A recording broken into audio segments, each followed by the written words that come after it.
Good morning, students. As you know, we have already completed the theory portion of this chapter. So, today we will do some multiple choice questions, some assertion reasoning question, and one or two more question we will discuss based on the topics which we have covered in this chapter. So, let us start with the multiple choice questions. Now, first question is, prism causes only dispersion? No. Only deviation? No. Dispersion and deviation both? Yes, this option is right. In D it is written neither dispersion nor deviation. So, it is also wrong. So, C option is correct. Now, next question. When white light is incident on a prism, it is split into constituent colors. बेटा ये spelling गलत लिखी है, इसको correct कर लेना आप. It is constituent colors. So which color is deviated most? Yes, सबसे ज़्यादा कौन सा कलर डेविएट करता है? So इसके लिए red, yellow, green, violet. So D option is correct. Correct. Most deviated color is violet. Now, next question. The sky appears blue because blue light get distributed in the atmosphere. No, it is wrong. Ultraviolet radiation are absorbed in the atmosphere. No, it is wrong. The violet and blue light get scattered more than the light of the other colors by the atmosphere, and eye is more sensitive to the blue color. Yes, it is violet and blue light get scattered more than the other colors. So C option is right. D भी देख लेते हैं उसमें क्या लिखा है. Light of all colors is scattered more than the violet. So it is truly wrong. So C option is right. Now next question is, which of the following phenomena of light are involved in the formation of rainbow? Yes, reflection, refraction, dispersion. No, this is not. Internal reflection होता है तो A option गलत है.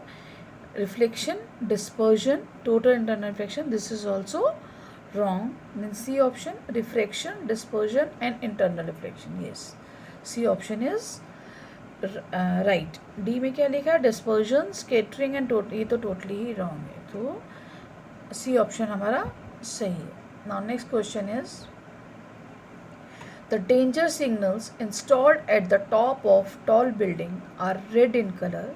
These can be easily seen from a distance because all other colours the red light is scattered most by the smoke or fog.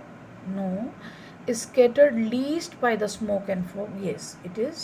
B option is right. अगले भी देख लेते हैं. नेक्स्ट में क्या लिखा है? is absorb the most. Yes, it is wrong. and move faster in air. This is also wrong. So B option is correct. Now next type of questions are assertion and reason.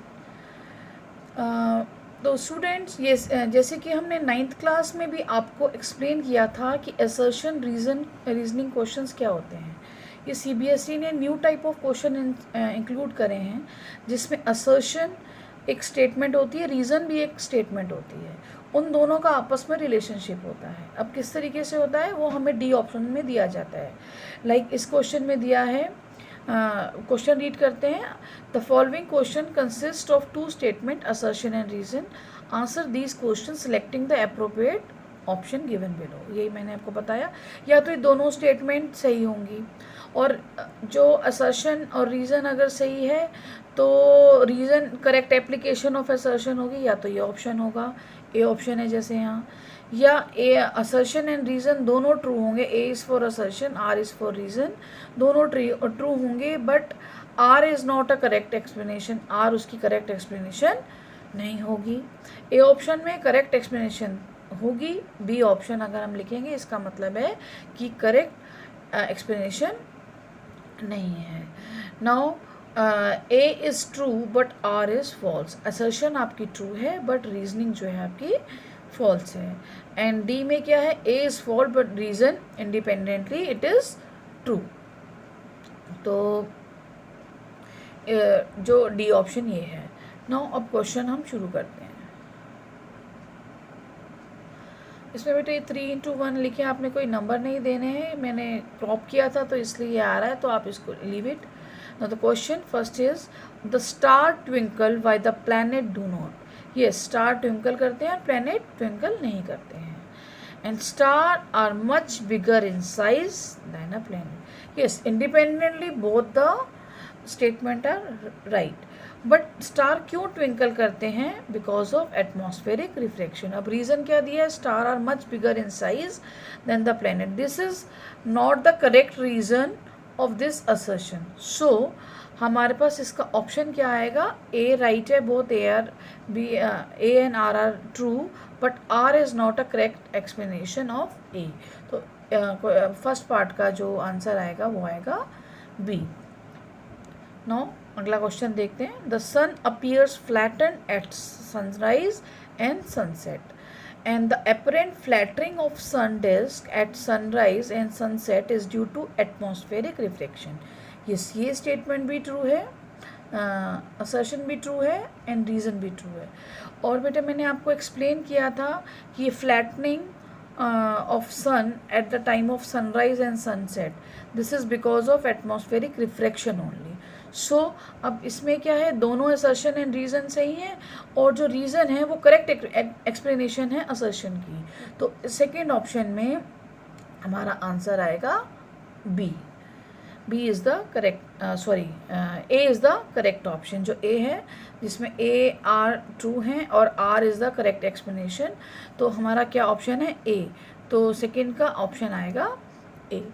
Now third में blue colour of sky appears, the blue colour of sky appears due to scattering of blue colour. Yes, it is true, but blue light has longer wavelength, so it is wrong. But क्योंकि इसकी तो shorter wavelength होती है, but assertion is right. तो सी option में देखिए, assertion is true but R is false. तो इसका जो सी ऑप्शन है आंसर आएगा थर्ड का जो है, C option is the answer. Now in the same way just try to do out question number 4 of assertion and reasoning, question number 5 and question number 6 at your own। अपने आप इनको करिए और हम नेक्स्ट हमारी जो लाइव क्लास होगी उसमें इसको डिस्कस करेंगे, इनके आंसर्स। तो ये 3 पार्ट्स आपको अपने आप सोचने हैं और इनके आंसर्स करने हैं। Now next some question answers. The question is like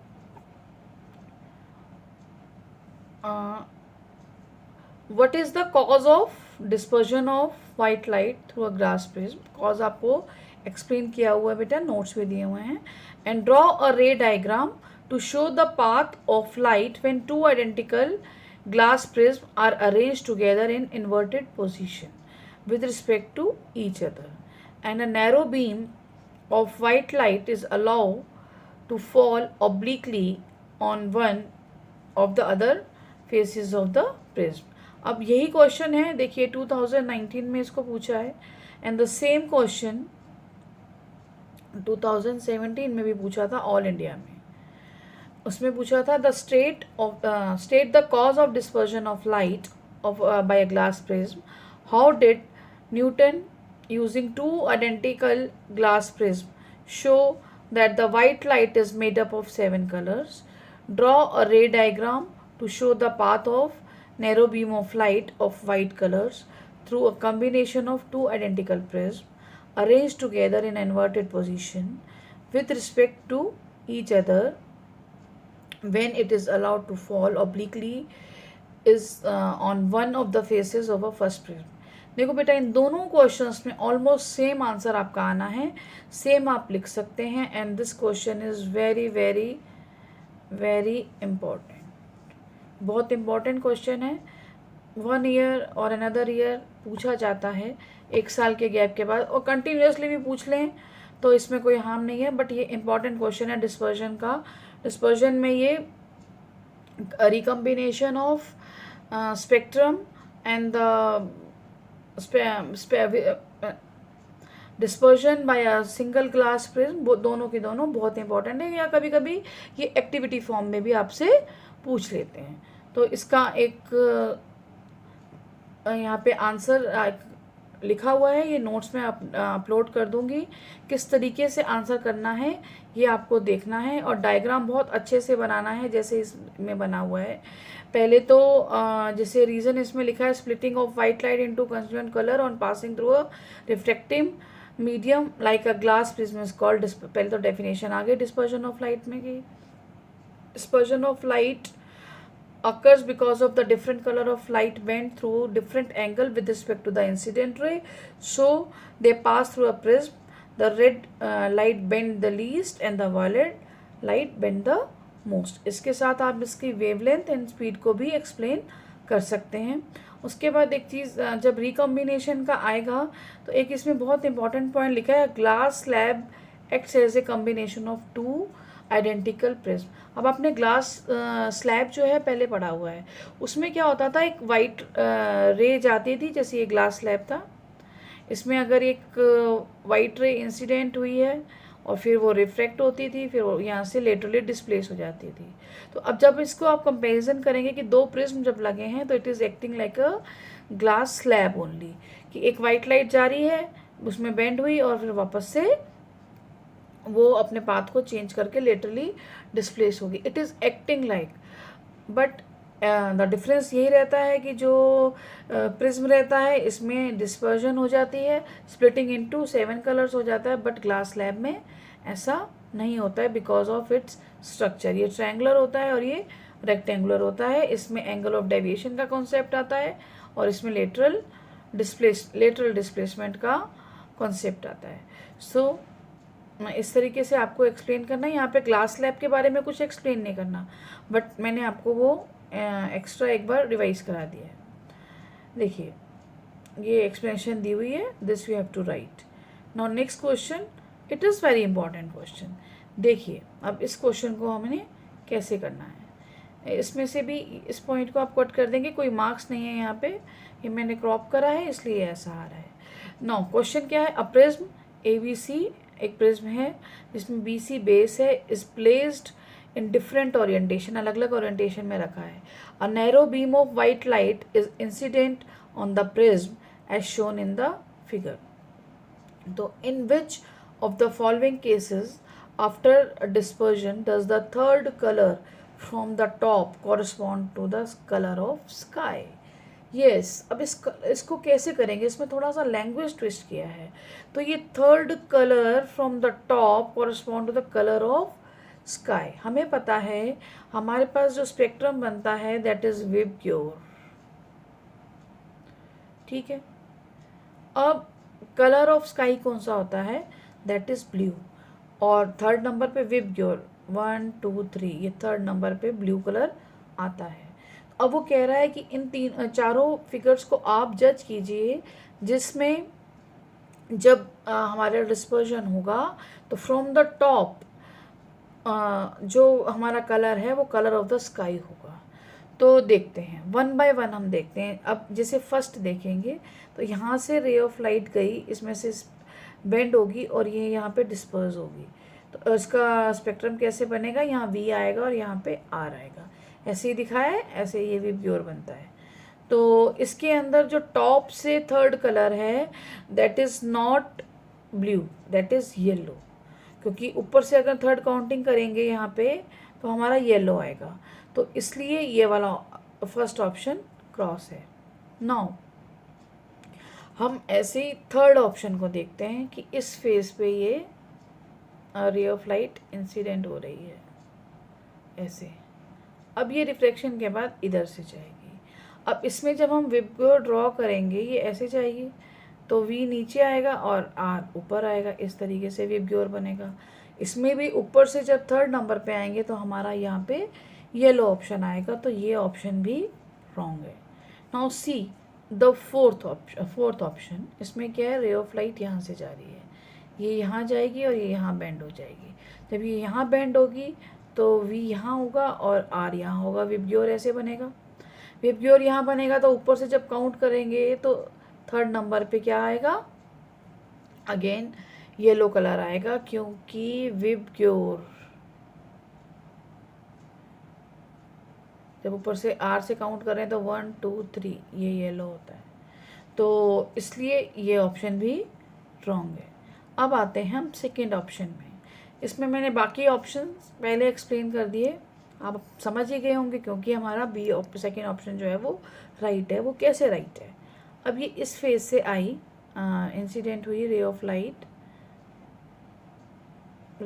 यहाँ से इंसिडेंट हुई, अब यहाँ पे रिफ्लेक्ट हुई और ये ऐसे गई। जब ये ऐसे गई, अब इस पेज को आप उल्टा करके देखना, जब कॉपी में ड्रॉ करोगे तो यहाँ पे V आएगा और यहाँ पे R आएगा। ठीक है, मैं रिवर्स करके नहीं देख सकती, but it is a inverted of case 1। तो यहाँ पे V आएगा, यहाँ पे R आएगा। तो जब हम इसको देखेंगे तो यहाँ से थर्ड नंबर पे कौन सा कलर आ जाएगा, ब्लू कलर आ जाएगा। तो ब्लू कलर ही होता है स्काई का, तो सेकेंड ऑप्शन इज़ राइट। इस याद रखिएगा इस सेकेंड ऑप्शन को, क्योंकि ये इन्वर्टेड पोजीशन है, एक बार उल्टा करके रखना तो आपको इजीली समझ आ जाएगा। तो in this way we have done few questions from this chapter. And dear students, you have to make one assignment register. I am again repeating, it is assignment register. All the 4 sections you have to make. In that assignment register, I will be uploading few questions to be completed in the assignment register only. तो and वो assignment register के आपको बहुत neatly and clean आपको काम करना है उसके अंदर। एंड जब भी मैं उस वर्क को मंगवाऊंगी तो आपको स्कैन करके PDF फॉर्म में मेरे पास फाइल भेजनी है। तो अब मैं आपको साइड बाय साइड वर्कशीट देती रहूँगी, एंड कई बार आंसर्स के साथ दूंगी और कई बार सेल्फ प्रैक्टिस के लिए दूंगी। तो आपको अब उसके बाद आपको असाइनमेंट रजिस्टर में काम करना है। अभी आज तक का काम जैसे ये है, प्रैक्टिस शीट जो मैं अब डिस्कस की है, ये आप अपनी कॉपी में ही करेंगे। असाइनमेंट रजिस्टर में क्या करना है अभी मैं शीट्स आपको टाइम टू टाइम बता दूंगी, एंड आपकी लाइव क्लास में एक्सप्लेन करूंगी पहले, then we will start. Okay, thank you.